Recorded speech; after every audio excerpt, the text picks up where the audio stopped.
Wait till the recording starts. Oh, great. My mother-in-law's on speakerphone in the other room. I just love hearing from her and all the great things she has to say, and really her opinions and her feelings. Okay. So, hi, everybody. Welcome. If you've not done the attendance assignment over on Canvas, please to do that with the quickness. Wrong button. Okay. Let's see here. Yes. Okay. So we'll go until 2:45 today, and that will make for a 45-minute class, just like your friends in fifth period. I have just a few more people that need to do the Unit 4 exam. And I'm basically going to give them probably till the end of the day tomorrow to get up with me and schedule that. And after that, however many I have, I'm going to go ahead and post the grades for the Unit 4 exam, because it's getting kind of a while away. Landon, go do the assignment on Canvas. And so, oh yeah, all of you people that are here live in person, well, in digital person, thank you. I think it's very awesome of you guys to take the stuff seriously and take my advice, and that means a lot to me. And also, I think you will thank yourself in the future. Speaking of the future, our AP exam date has moved. It is now May 20th. Remember the old Star Wars joke, may the 20th be with you, right? May the 20th be with you. And Alexis's lightsaber, they are reminding me of that. So thank you guys for being here. Oh, how I would like to see things go down. So I really want you guys to take notes one way or the other while we're going through these lectures. Okay. For the most part, people are doing that anyway. But I definitely sometimes see people not paying very close attention and kind of out in outer space. So make sure that you're taking notes. Now, there's two ways you can take notes. You can take it on paper, which is fine. But my suggestion is that you pull up a Google Doc on one side of your screen and have your Google Meet on the other side, and type as we go. I definitely had a few people from the notes on Friday where they just copied word for word the PowerPoint and turned it in. And that is an egregious waste of time. So please don't do that. All right. I'm going to try to point out some things and some easy ways to remember some stuff. And with all that said, like, I really think it's a good idea to take notes as we go. Plus, if you're more engaged, you learn more, you're more likely to stop me and ask questions. You're thinking about what's important and what's not. You're processing it, and you're more active, and that's a big deal. Because remember, this is school, and we're trying to learn this stuff because A, you need to learn because learning is good, but B, there's like a test, okay, that's going to give you college credit or not. Oh, and you take notes today. They're good notes. You turn them in. and you're done with GoPo until Thursday. And that's a pretty good setup. Okay. And then finally, before we get rolling on down the road, so one thing that the weather has done is it has postponed scheduling for next year for your classes. My advice is, my first piece of advice is, if you have a choice between an accelerated class and a regular class, most often you should take the accelerated class. Okay, most often you should. All right. And then also, Marcus, could you help us there, buddy? All right.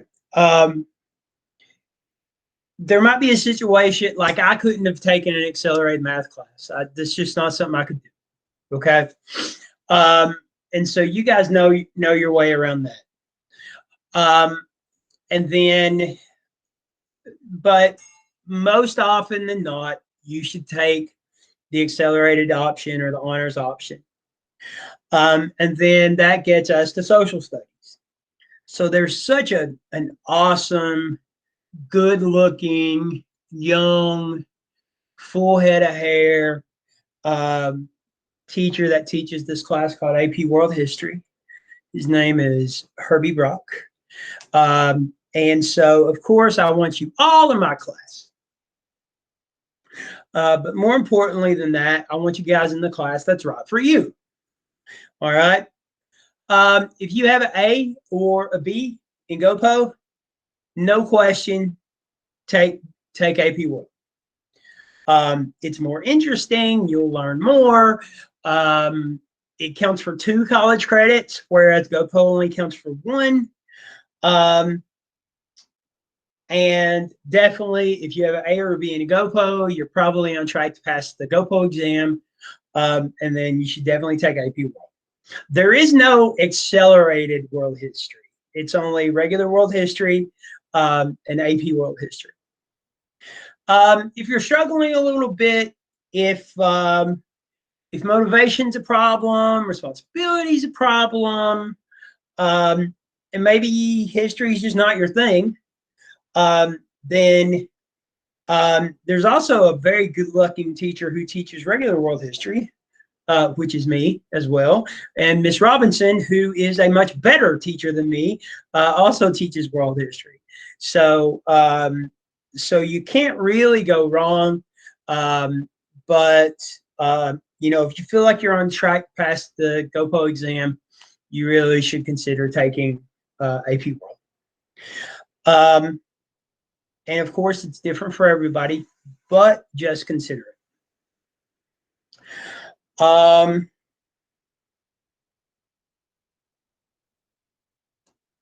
So holler at your academic team from this weekend.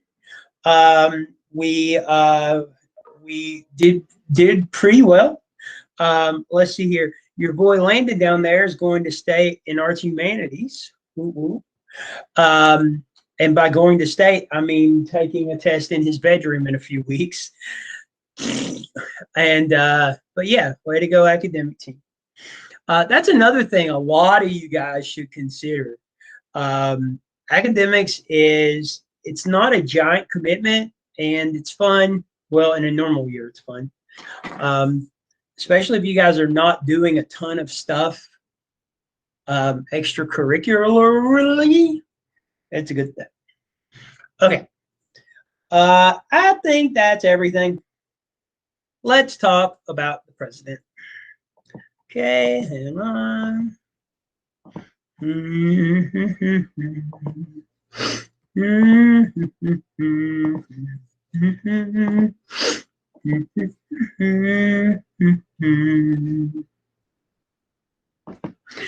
Yeah, I got to tell you guys, I thought man buns were stupid until I saw this picture. All right, so on Friday, It's so sad. I have to change all these pictures of Joe Biden, and Joe Biden is so much more boring than Donald Trump. It's like, hey, here I am with some ice cream cones. Um, so we stopped talking about secession.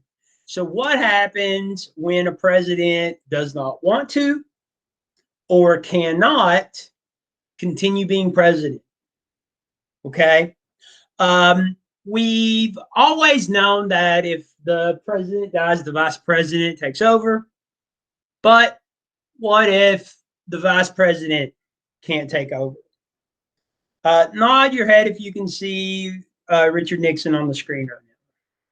Just making sure. If it seems like I'm talking about something that's not on the screen, turn your mic on and tell me, okay? So it goes this way. We know the president, we know the vice president, but here's something to remember. And if you don't know this, this is something you should write down. The VP is the president of the Senate. Is this something that you know? The VP is the president of the Senate. Now, is it stupid to have someone else called the president?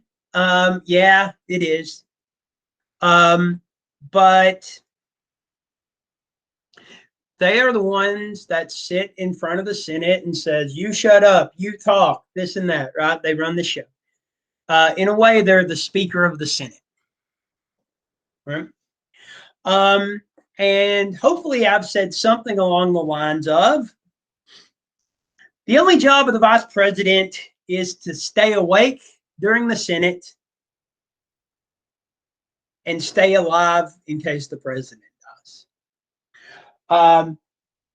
John Adams, well, remember this, the way we got until the 12th Amendment, which remember that's first place, second place, first place, second place, 12, first place, second place, 12.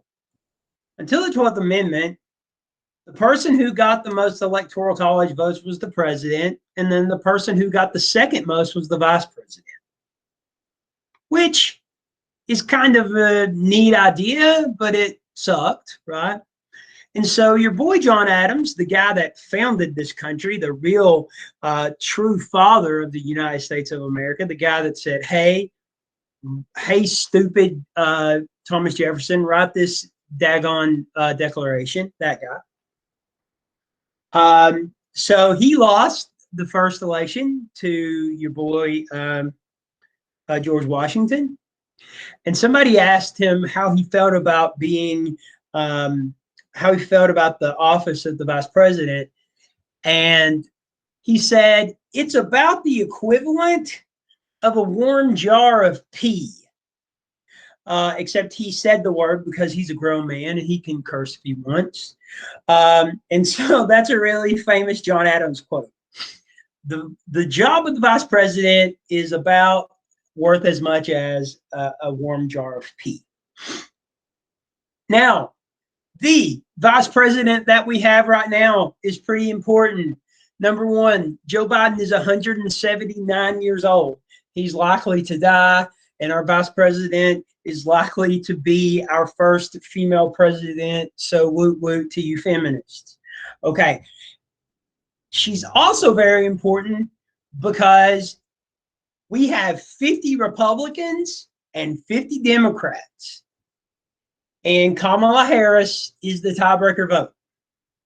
So really what we have is 50 Republicans in the Senate and 51 Democrats. Okay, but we've talked about that. So after the vice president, the president of the Senate, we go to the Speaker of the House. So feminist, Joe Biden dies, Kamala Harris dies. Then we get Nancy Pelosi, who I think is 184 years old, so don't bank on her. Kamala's like 17, though. So Speaker of the House. So if you look at it, it goes Senate, House, Senate again. Now remember, I don't know, President pro tempore doesn't come up so often on the GoPro exam, but the word tempore means temporary, just for now, just for a minute, right? And so the president pro tempore is they are the they run the Senate when the vice president's not there. Okay, that's the president pro tempore. And then, so you need to know this line, but you don't need to know this. Okay, all you need to know is president, vice president, speaker, president pro tempore, and then all of this is cabinet. It's the cabinet. Okay, that's what you must know.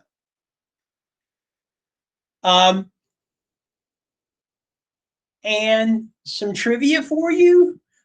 It's based on when the cabinet position was created. And so George Washington only had 3 people in his cabinet.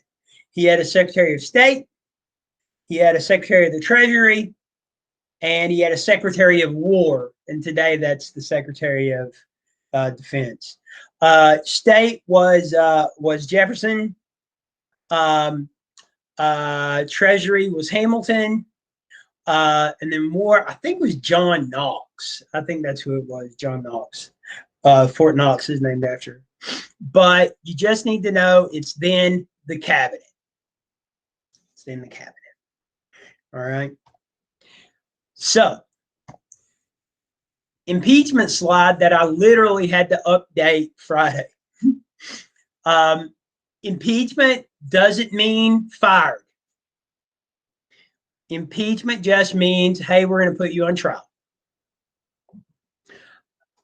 It is the Constitution doesn't say a lot about it. It says high crimes and misdemeanors is the only reason a federal official can be tried. And it's I'm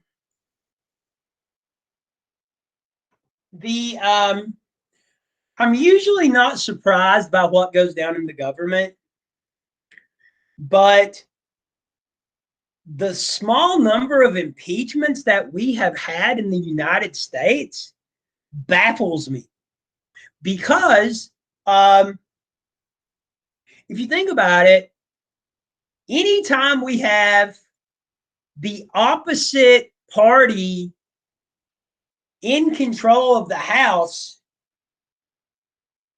than the president, why don't they just impeach the crap out of him, right? Just impeach him, and we'll talk about why they wouldn't. But I mean, we're working on 250 years here. Wouldn't it be 26? 70, 26. I think that's right. 2026, we will have been a country. No, it wouldn't be 26. It'd be 32. I don't know. Soon. We've got well over 200 years. And there's only been 3 presidents impeached, 4 impeachments, right? All we need is a majority in the House. All right. The House brings charges. They're the prosecution.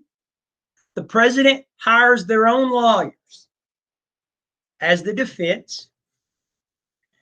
Usually, it's the Chief Justice of the Supreme Court that is the judge.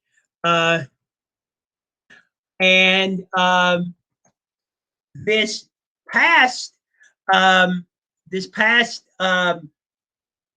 he's the pro tempore, right? Yeah. We had Justice Roberts said, because I'm not sure of the constitutionality of impeaching a president that's not that's already left office, he stepped back and the president pro tempore of the House. No, come the crap on the majority leader of the House, Patrick Leahy, served as the judge. But judge is just the judge doesn't make the decision. The Senate is the jury. Now, here's one of the reasons why we have not had very many impeachments. And it's the same reason we have not had very many amendments to the Constitution. It's really hard to get 67 senators to agree on anything, especially to agree on removing a president that was elected, for the most part, by the people, when those senators' jobs is just to get reelected. And while I'm thinking about it, Ryder, I think there might be some other people. If you got here a little bit late, make sure you do the attendance assignment on Canvas so you get credit. Okay. It's so hard. Now, let's talk about the times presidents were impeached. 4 times. All right. We have Johnson. I think I mentioned this on Friday. Johnson was playing politics about Reconstruction, and he did not get removed. Bill Clinton had a date with an intern in his office, and he lied about it. He got caught in a lie, but didn't have 67 senators. Nixon was going to get impeached like crazy. And we will talk about this more on Thursday. But Nixon basically hired people to go steal paperwork from the Democrats. And there's all this evidence that's like, yes, the president hired me to break the law. But he said, peace out, I resign. And then the best thing about Nixon and why he's such a gangster is he resigned. LBJ, Lyndon Baines Johnson, takes over. He's his vice president. And the first thing LBJ does is, I pardon Richard Nixon for any crimes he may have committed. And that is politics 1000%. God bless him. All right. Oh, maybe I don't have that. So, President Trump, he is the only president to be impeached twice. He's the only president to be impeached after leaving office. He's the only president to be acquitted from impeachment twice. And on the news the other day, they said he's one man, but he makes up 50% of the impeachments in American history, which is kind of interesting. And so, but impeachments are always politics. Okay. When Nixon did all that shady stuff, most of Nixon's party mates wanted him to stay in office, right? And most of his opponents didn't. And so it's political. The first thing is it doesn't really have to be a crime. It's just it has to be some kind of offense. All right. It's not a crime to have a date with one of your interns in the Oval Office. It's not a crime to lie to people. I've lied to you guys like 7 times during this lecture, at least. Okay. But it's up to Congress, the House and the Senate, to determine if what you did was bad enough to be removed from office. And then further, is what you did bad enough for you to go to jail? And it can be. It can't, it shouldn't be just a policy disagreement. So a really good example of this was Obamacare. Okay, Obamacare was basically Medicare for all. Everybody who's a citizen doesn't have to pay to go to a doctor. Okay, well, a lot of Republicans said, you are actually stealing money, Barack Obama, from me. You're making me pay taxes that are unfair, and you are stealing money from my bank account. And so there were definitely a few Republicans who were saying, let's impeach Obama. But one of the biggest ones was Sarah Palin, who was John McCain's running mate. And at this time, at the beginning of Obama's term, not only was there not 2/3 of the, 2/3 of the Senate that would have voted to remove Obama, the Democrats had control of the Senate. And so when Sarah Palin's going around saying, let's impeach him, because the Republicans did have the House, most of the other Republicans are like, shut up. Don't even get us started with here. Because why would you start an impeachment that you know you're going to lose? Okay, now,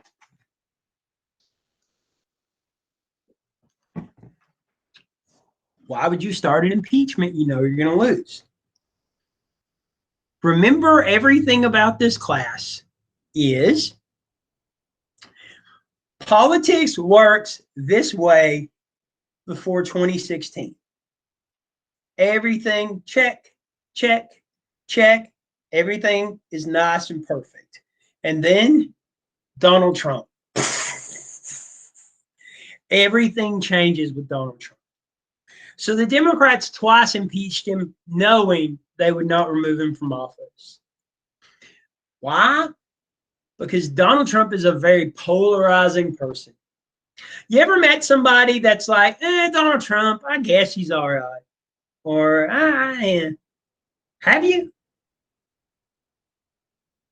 It's either hell opened up and here comes Donald Trump to destroy the world, right?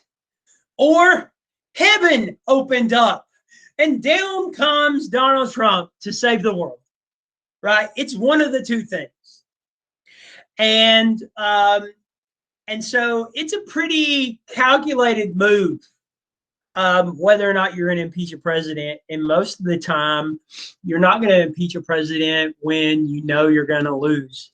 But the Democrats, in doing it last year, that impeachment may have been one of the tipping points that led to Donald Trump losing the election in November. And then, but I mean, that was politics for sure. Okay, what happened in January? We can say that's politics too. But that was a pretty intense thing that went down. So much so that 7 Republicans came over and voted to convict President Trump. And that's 57. You have to get 67. That makes for a very interesting situation, let's say. Okay. And Congress can impeach for any reason. Check having a date with the lady and then lying about it. And then there's the Sarah Palin thing. All right. So that gets us through that. Let's move on to part 2. And so you guys can title these notes however you want, but we just finished. That should actually, I don't know. Did the first one, did it have 12? This is the chapter, but the unit should be 5. It's still broken up that way. Let's slideshow it. There we go. All right. So what can the president do? All right. Remember how 1776 we went through a pretty bad breakup? We had a toxic relationship. Girl, if he can't take care of you, or sorry, girl, if he can't take care of himself, he can't take care of you. Get on out the door, right? And so we kick our old boyfriend to the curb. And now, you know, we're not looking for too much of a commitment, right? I've been hurt before. So my new boyfriend, who is the president, I don't want him turning into King George over here, right? Okay. Apparently, joking about toxic relationships is not the best thing for freshmen. I will write that down. I'm so sorry. All right. So we don't want another monarch. Have you heard me say something like that before in your life? That we are worried about having another monarch. Good. So when we start off, we're saying, hey, Congress, can you keep the president in check? And we say only Congress can declare war. War Powers Act screws that up, right? In the 70s, only we have to have the Senate ratify treaties. That's in Article 1, the legislative branch, and in Article 2, the executive branch. The Senate has to ratify treaties, but the president can nullify treaties if they want to. Okay. The president appoints judges, but the Senate has to confirm them. All right. Both the Democrats and the Republicans, the last few judges have been stopped by the Senate. And then just make laws. You know, you got to have both houses and the president to make a law, unless it's an executive order. And your boy Joe Biden signed 17 executive orders in his first day of office. 17. And most of them were just crossing out President Trump's executive orders, right? And you'll never need to know the number, this number, but I still feel like I need to say it. And it's Executive Order 9066. 9066. And that was when your boy FDR, the greatest president of all time, put a bunch of Japanese Americans in cages. Right? That's the internment camps. We're fighting the Nazis in Germany to say, hey, you mean Nazis? Get those people out of those concentration camps. That's not right. But while we're at home, let's make sure to put our citizens in concentration camps. Right? And that was an executive order. That was an executive order. 9066. Okay, I'll come back and talk more about some of that stuff here in a second. Let's make sure the president doesn't get too much power. You know, think about this for a second. A senator has a longer term than a president. A senator has a longer term than a president. And as we get down the road, FDR, we all know that that FDR was president. Let's see, he became president when Jesus was in middle school, and I think so about 2,300 years he was president. No, he was really on his third term, no joke. He died. Had he not died, he probably would have did 4 or 5. And that leads to the two terms, 22nd Amendment. that only gives presidents 2 terms. So we've really confined the power of the president constitutionally, and that we're going to see that they're going to gain more power. They're going to take power as we go down the road. So how did they expand power? 1, every president takes more power than before. And a really good example of this is war, or anytime stuff sucks.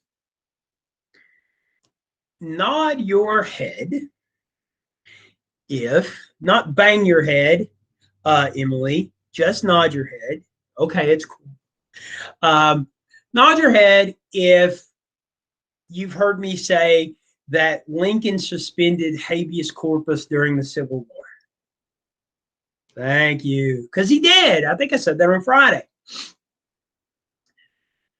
Abraham Lincoln, old Longbeard McGillicuddy, 77 years ago, let's put people in jail without telling them why we're putting them in jail. That's what he did. Okay? World War I. Schenck versus U.S. Schenck. I might write that down. Schenck, S-C-H-E-N-C-K. Landon didn't know who the heck Schenck was on Saturday. Did you, Landon? Schenck. Here's the story of Schenck in Schenck versus U.S. Hi, my name is, I can't remember his first name. Let's say it's Gary. My name is Gary Schenck. Here's a piece of paper, buddy. World War I is stupid. We should not be in World War I. So here's a piece of paper. Don't sign up for the draft. If they come around saying, hey, partner American, have you signed up for the draft? Be like, yeah, I did. Just lie. Okay? We need to not sign up for the draft. Now, this is during World War I. And so, of course, they throw him in jail and they say, hey, buddy, you're putting us in danger. And he's like, surely the Supreme Court will uphold my right to the freedom of press and freedom of speech, right? Charles, shut up, Marcus. I believe, well, we refer to him as Gary. All right. I really thought it was John, but I tried to Google it in 5th period and nothing happened. And so they go up to Chucky Schenck, put him in jail, and he's like, well, definitely, Supreme Court, please support me. And the Supreme Court says, nope, because by you telling people they should not sign up for the draft, and this was the toss-up on Saturday that Landon knew, he just couldn't get out of his brain. By you giving people cards to not sign up for the draft, you have put the United States in a clear and present danger. You have put the United States in a clear and present danger. What you've done here is the equivalent of shouting fire in a crowded theater. Do you remember me saying that? Shouting fire in a crowded theater. You put us in danger, man. How could you do that to us? That's World War I. And in World War II, we have Korematsu versus U.S. You can't let these Japanese Americans remember their citizens too. They're not Japanese people. They're Americans. We can't have them running around here. They're not real Americans, right?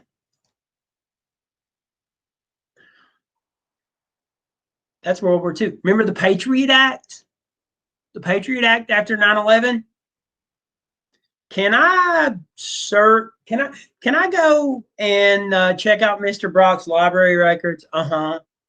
Can I check his Google searches? You guys do not want to see my Google searches. It's brutal.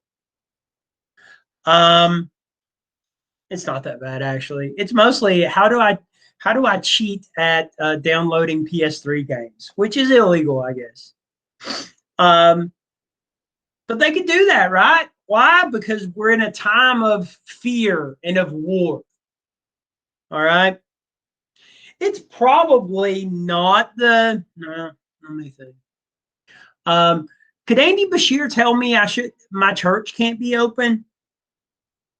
Well, it depends, right? He tried.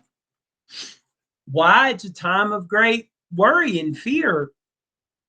Yeah.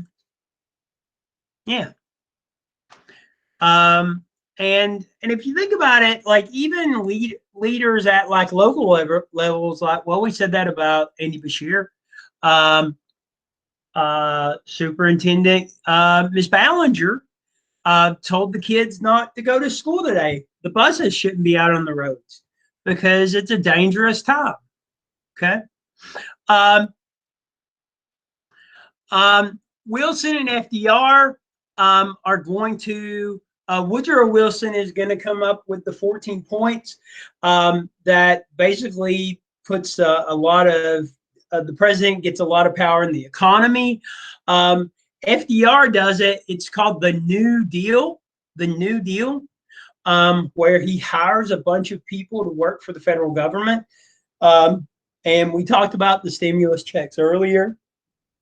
And I'm going to stop there. Hey, I taught the exact amount of time and covered the exact amount of topics as I did in fifth period. Look at me. Thursday, there's your spoiler. Vietnam and Watergate.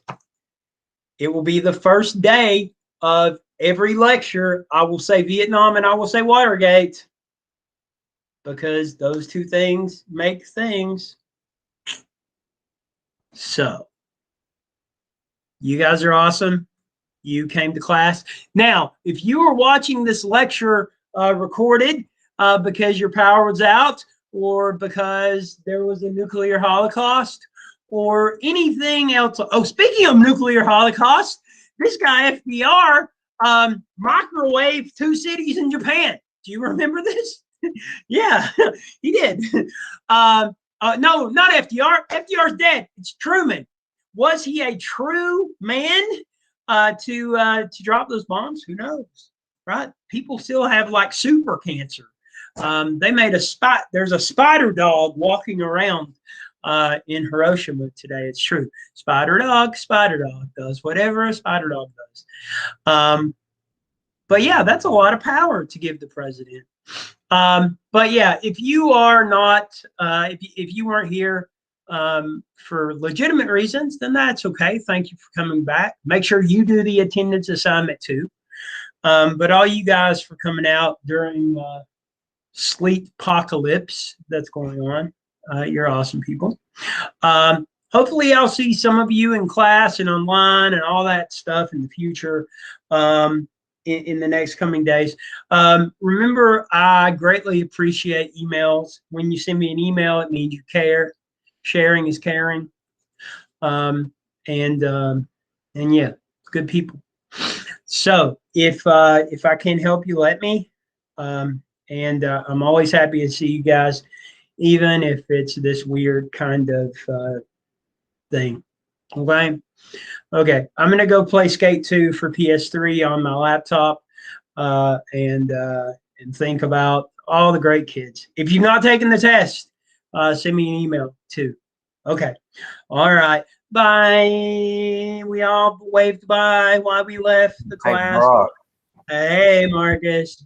So on the GoPo assignments with the notes, what are they under? Because like I see the one from the last lecture.